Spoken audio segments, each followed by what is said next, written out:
وهذه الوقفه هذه من اجل الحقوق. انا نقول لخويا المناضل اللي راك مريح في الدار وطامع باش تدي لونفاليد، اللي راك مريح في الدار وطامع نتايا باش تدي منحه المحارب، اللي راك مريح في الدار وناوي باش ترفع المنحه نتاع العطل، اللي راك مريح في الدار وراك ناوي باش ترفع المنحه نتاع الزوجه، اللي راك مريح في الدار وراك ناوي تدي السكن، اللي راك مريح في الدار وراك تحوس باش تدي كما قال لك تصنيف تاع الاخوه تاعنا الجرحى والمعطوبين، يعني باش يكون تصنيف تاعهم، اللي راك تحوس باش تساوي الدماء نتاعك بالدماء نتاع العميد ونتاع اللواء.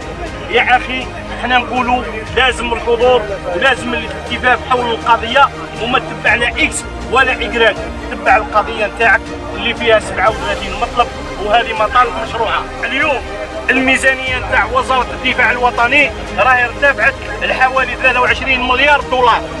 اليوم واش راح نقول لكم؟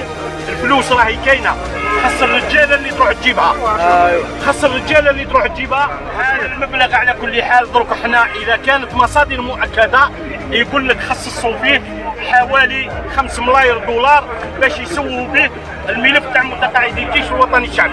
يعني هذه بعد الوعود تاع رئيس الجمهوريه على كل حال، واحنا اذا ما ديناش لي ذروه تاعنا من هذا 2023 ماناش راح نديو الحقوق هذه اللي ناضلنا عليها يعني طيله 7 سنوات، لانه التنسيقيه تاسست في 2015 او في 2017 كما الناس اللي تهضر.